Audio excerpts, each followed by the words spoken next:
somebody was asking me recently that they are in social media for too long and they feel guilty and they want to punish themselves. And they're asking me, is punishment okay? and we all do that, you know. Yes, We sometimes we eat something we said we're not going to eat. We behave in a way that we said we're not going to behave, and we are so hard on ourselves. We feel guilty. We berate ourselves, you know. We feel shame. We blame ourselves. So what I want to tell all of us is that remember that the part of us that's acting this way is our inner child. This is not the adult version of us who is conscious, who knows things. If you're acting in a way that you don't like, it seems like there are two you, right? Because you're acting in a way that you don't like. Yes. So the person who is acting, when trauma happens, what happens is that a part of our brain is frozen at the age when the trauma happened to us. So if something happened to me when I was 5 years old, I felt rejected, for example. I went to a friend, I wanted to share my lunch with her, but she said no, she went to someone else. I may feel this trauma of rejection. So a part of my brain is stuck as 5 years old. So the next time it happens, so let's say now I'm an adult, I'm in a relationship, and for some reason the relationship is not working and my partner wants to break up. Then when the breakup conversation happens, I go back to being the 5-year-old child who faced rejection. Okay. And then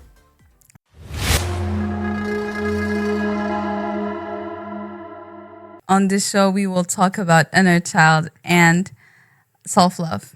Today, I am with a special person who really matters to me, and she's gonna introduce herself. hey everyone, I'm Srijana. I'm a self-love coach, and I help my clients achieve their goals, have healthy relationship through self-love. So we're gonna talk about self-love, inner child, and everything in between. Yeah, I can't wait. Let's dive in. Okay, so first, let's talk about inner child. How do you describe inner child? In a It's really simpler interesting. way. So let's go directly into that. Yes. So all of us, when we see people around us, we see adult, right? Like you're a full-grown adult, I'm a full-grown adult, but everybody has an inner child within themselves. So inner child is a part of us who has gone through all the experiences that we have went through until now.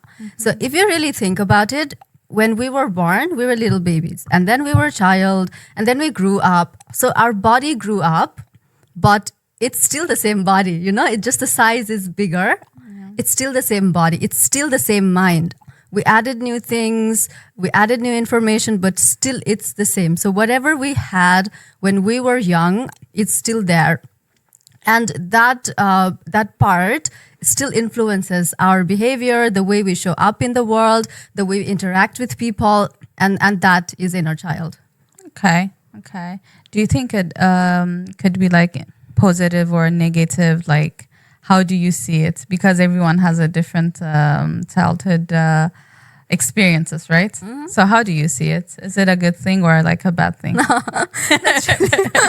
So it is. So it's like saying, am I a good person or a bad person? You know. So everybody has an inner child. The question is my inner child helping me in my everyday interaction, or is my inner child hindering me? Yeah. In some cases, for example, we are laughing, we make jokes, we play games. Sometimes if we go to the playground, we might want to play the swing, right? That's our inner child, being playful, being happy. So that's the positive kind of manifestation of our inner child. But then also sometimes when we're not happy, we throw tantrums, right? We're angry at people, we shout, we don't talk, we give them silent treatment. And in that way, it's still the inner child, but it's manifesting as something quote unquote negative. Yeah. Okay. So how is it connected? Because I have like some points that I have written here. And do you think it's connected to our identity? Oh, very much. Really? Yes. Yes. Okay. So let's talk about identity since you started. So how do we form our identity, right? So when we say identity, it's my sense of self. So who am I? who am I is determined by what I learned when I was young. So it all depends on what other people told who you were. So your parents must have told, hey T, you're such a good girl, you know. Or if you did something that they did not like, they might have said, oh, T is such a naughty girl, you know. So these are the ways in which we build our identity. So when we talk about inner child, what we need to understand is that when we are young, up to the age of 7, we don't have a conscious, rational brain. We are operating with unconscious, subconscious, this automatic brain. So whatever we hear from others, we don't have a filtering mechanism. So we take everything without questioning. So a big part of our identity is formed when we are young, and it is formed based on what we hear from others, what we kind of maybe see in the movies, for example. If you see in the movies that women should be a certain way and you're a woman, you may think, I see in the movie that women should be this way, so I must also be this way, right? So yeah, it has a lot to do with identity. Okay, you know, these days we hear a lot on social media and everywhere. For example, people say, I identify as this person. Do you think it's connected? For example, I'm binary. You know, you have that kind of thing. So do you think it's connected to their inner child, or it's the way that they rebel, that, you know, they were never heard or something? How do you see it? So that's a very sensitive topic right now, right? And I am not an expert on like gender identity and all of that, and from a sociological perspective. Like for me as a coach, if somebody comes to me and they tell me that, hey, I identify as a woman, and I see that biologically this person is not a woman, I would validate their experience, you know, because one of the biggest aspect of inner child work is to validate our feelings and our perspective. So if somebody comes to me and they think that they're a certain gender, I would completely validate that. I would just go with it. Okay, that gives sense. So you said, so as a kid, and then at some point we grew up, right? So we go through first trauma, and that will, you know, cancel out our inner child, or like, you know, you forget about it. So how do you think it affects our marriage, like for the future? Because, you know, those things are like connected. How do you think about the trauma, marriage, the work-life balance? It's interesting that you said that the trauma cancels out the inner child. So I think what you mean is trauma cancels out the innocence of the inner child, right? Okay. Because when we say inner child, we are not talking about a particular quality. We're only talking about our child, the way it is as a fact. So, for example, there are some childlike qualities which are positive. Like I said in the beginning, right? There are childlike qualities which are positive. There are childlike qualities which are negative. I mean, I don't like using the negative and positive, but for general understanding, let's call them positive and negative. So when trauma happens, and trauma is a big part of inner child healing. The reason we need inner child healing is because we go through trauma. And it's almost like a rule that the universe made or God made, that everybody has to go through trauma. You know, because we all do. It may be a big trauma. So in psychology, we call it the capital T trauma and the small t trauma. So the capital T trauma is the big traumatic events, like it could be death of your parent, right? It could be sexual abuse. It could be physical violence upon you. So these are like considered as capital T trauma. But there are also small t traumas.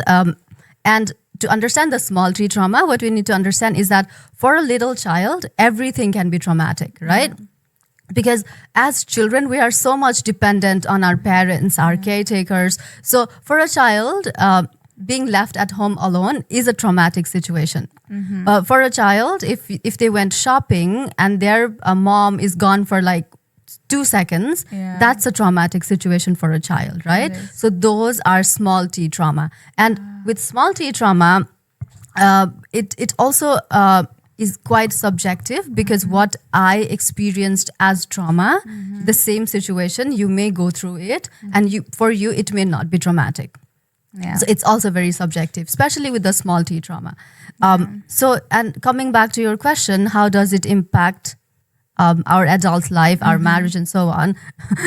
It impacts a lot because so when trauma happens, what happens is that a part of our brain is frozen at the age when the trauma happened to us. So if something happened to me when I was 5-year-old, I felt rejected, for example. I went to a friend, I wanted to share my lunch with her, but she said no, she went to someone else.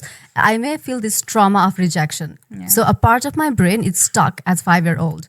So the next time it happens, so let's say now I'm an adult, I'm in a relationship, and for some reason the relationship is not working and my partner wants to break up. Then when the breakup conversation happens, I go back to being the 5-year-old child who faced rejection. Okay. And then my response to the breakup or to the breakup conversation is not going to be my adult version's response. It's going to be the response of my wounded inner child, you know? That actually gives sense. Yeah. Yeah. So, Yeah, I think everyone goes through that because sometimes, you go through some heartbreaking stuff and you act like a kid. And you're like, what are you, a kid? You hear that comment a lot. This gives sense. Yeah, yeah. And it is the kid, it's literally the kid. So yeah, to answer your question, trauma impacts our adult life and a lot of aspects of our adult life. Nice. So next, let's talk about purpose, because I think a lot of people these days struggle with their purpose. Like, they're like 25 or 30 years old and then they still haven't figured out what they want to do. They say like, oh, maybe I don't have purpose. Oh, my life is like this and that. We hear a lot about that. So how do you see it? Is it connected? Do you think if you get in touch with your inner child, you will be able to find your purpose, or you can't? For example, as of for me, I don't have a lot of memories about my childhood. But right now, I think I'm in a good place, right? It's like I can see forward, I can walk forward. But I don't know if it is connected with my inner child. Do you think it is connected? I would say that yes, it is connected, and it is also not connected, because of course, I haven't done research on that, so I'm only going to speak from my experience and my experience with my clients. So like you said, for a lot of us, we don't have any memory of the childhood. I didn't as well. Okay. So for those of you who don't know, I used to be a lawyer. I was a lawyer. Yeah, you didn't know that? I didn't know that. Oh my God. Yeah. You discover new things. Yeah. I was a lawyer. I was practicing law in Nepal. I worked as a legal officer of the government of Nepal. Nice. I have a master's degree and MPhil degree in law. So I was very much into like legal thinking, very logical, left-brained thinking. And I never thought that coaching is something, it's my purpose. Right now, if somebody asks me, coaching is my purpose. Like I can say it with absolute certainty that coaching is my purpose, that I was like, it's a bold statement, but this is how I feel that I was put on this earth to serve people through coaching. I really believe it in my heart. That's amazing. But I didn't figure it out when I was young. I didn't figure it out through the inner child process. It was a different process for me. But there are also exercises. There are also techniques. When doing your inner child work, sometimes you may find your purpose. So, do you know the Jungian archetypes? So there are 12 Jungian archetypes. Okay, and let's talk about it. Yeah.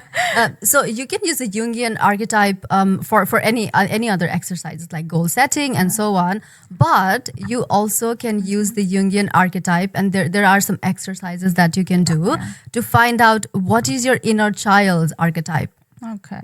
And then you find your inner child's archetype, you find your adult self's archetype, and then you find your ego self archetype. So inner child is what we truly authentically are. So that's the true authentic archetype.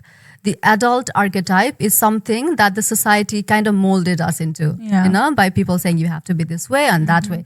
And the ego type is something that we want, but we want it only momentarily. For example, if you watch a movie and you see that, oh my God, look at Wonder Woman, like she's amazing. I want to be like her. Yeah. Sometimes we feel that.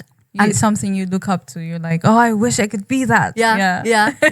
And that may be your true authentic inner child archetype, but most of the time, if this is transient and then you lose interest after a while and then you watch a different movie and then you want to, I want to be like Brad Pitt. Angelina Jolie. Yeah. So those are the three archetypes. So a lot of, when I go through this archetype with my clients, when I'm doing inner child healing, some people get a lot of memories from their childhood that they never even knew about. And then somehow, I mean, it's not like purpose, but they realize that they have some hobbies, that they had these hobbies, but they didn't realize they had these hobbies, Wow. How do you get in touch with that? There are some questions, there are some quizzes, and it's like a list of questionnaire that you have. So that would be the Jungian archetype. There are also other processes. For example, I can take you through a guided meditation where the purpose of guided meditation is that your conscious brain stops working. So you get in touch with the unconscious brain. And unconscious brain is actually your body. Oh my God. It's your body. So you get in touch with your body because, emotions are stored in the body. Yes. So you get in touch with your body and you try to go back to the memory of you being a child. And a lot of memories that you had suppressed because either they were not useful or maybe they were painful, they come up when you consciously do that practice. And then you have memories of you as a child painting maybe, or, like swimming or climbing rocks. And then all of a sudden you feel, oh my God, I really enjoy doing that. Why did I stop? That's actually, I think I heard something about this. People focus, for example, around their belly and then they feel like this pain and they literally cry it out, or like sometimes it's around their waist or like their hand. It's an amazing experience, I guess. Wow. Yeah. Okay. Have you found your inner child? Yeah, of course. Okay. Yes, Let's talk about that a bit. Oh, my inner child. Okay. Yeah. I mean, how did you find it, or, how did you find it? What was your reaction? How did you work through it? Okay. So I'll tell you something that a lot of people may not like it, but whenever you get triggered, that's the perfect opportunity for you to find your inner child. So be thankful to the person who triggers you, because the process of me finding my inner child was through a very strong trigger. Because if everything is going fine, everything is like shiny and rainbows and unicorns, who's gonna look into your inner world, right? We're so happy in the outer world. It's like, okay, I'm gonna have lunch, I'm gonna go swimming, I'm gonna enjoy the sun. This is what we think. And then something happens, bam, and somebody just triggers you. You get angry or sad, or like you feel this intense pain, and then you're like, oh my God, like, oh, what am I gonna do? Feel so cringy. And that's the time when you go inside, go into your inner world. And the process that I found my inner child is through, so I took myself through a guided meditation. I got triggered and then I just like sat with myself. So the first thing to do when you get triggered is to feel the feeling, which most of us avoid.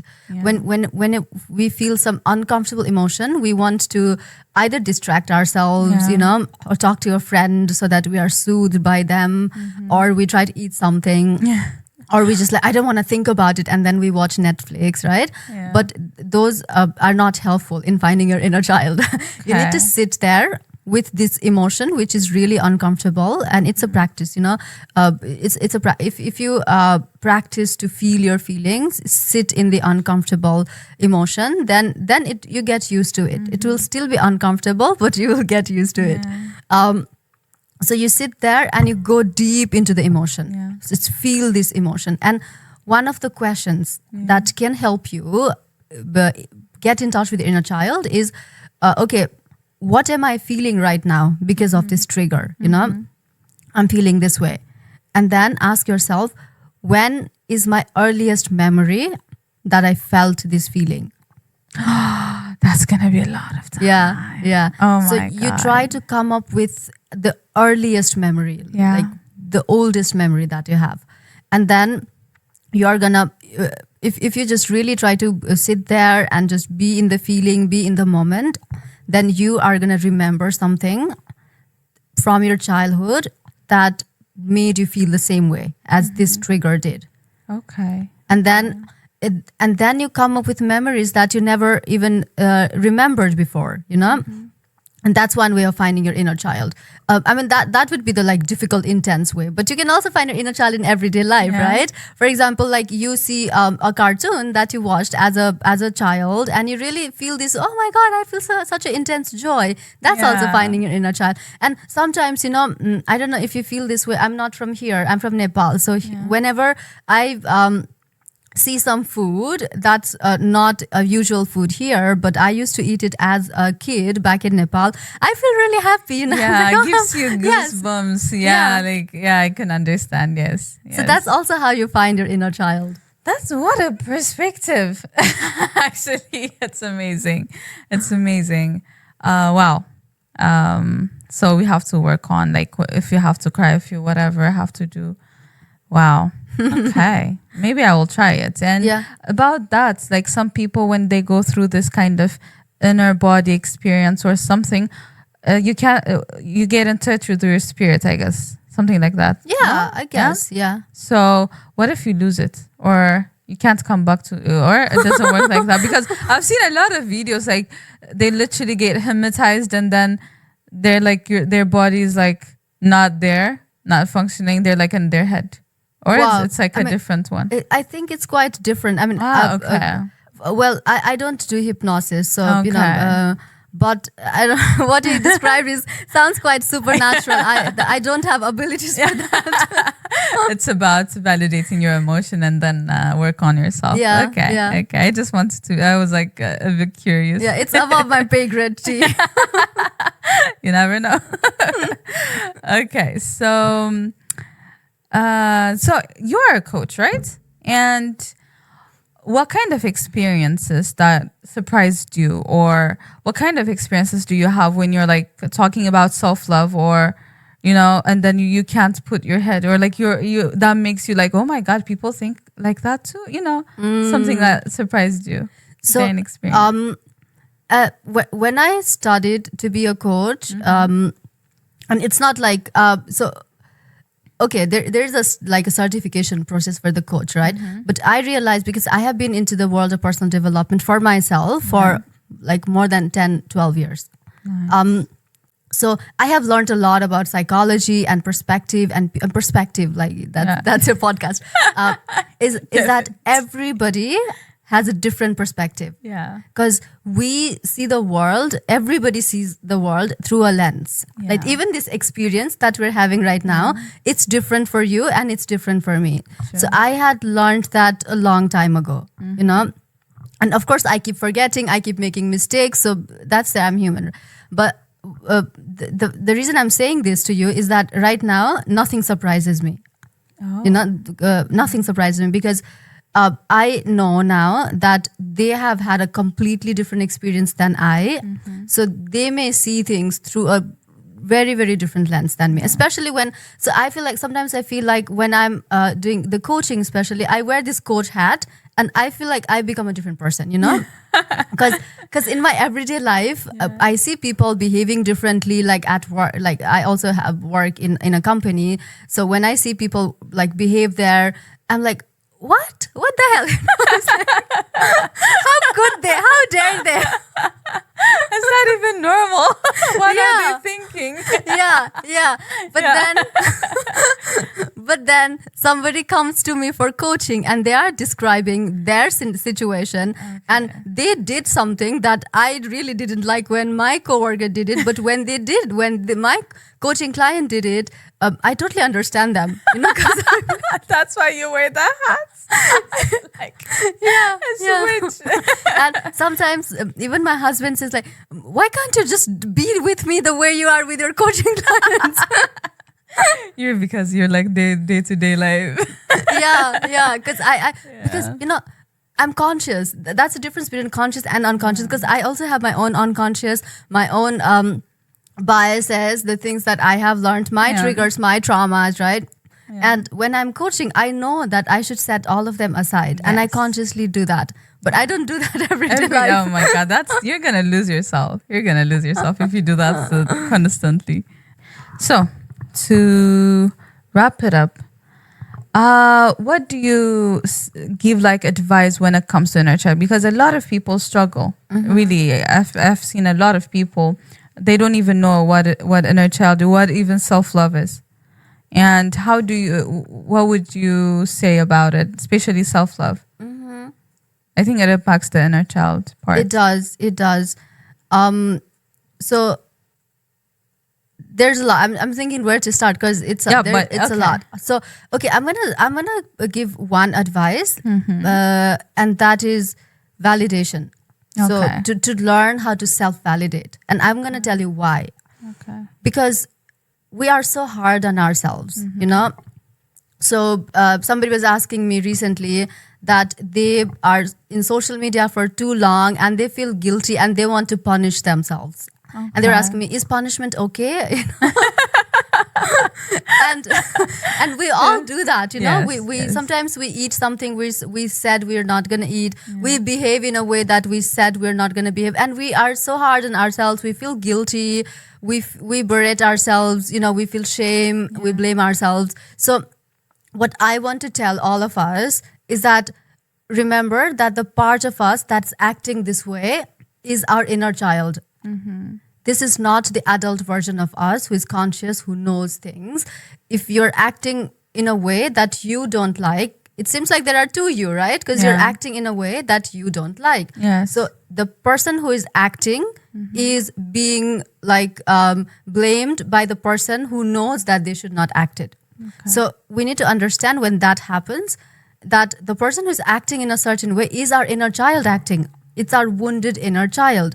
It's either we have some traumas, we're wounded, or there is a need that we have which has not been met.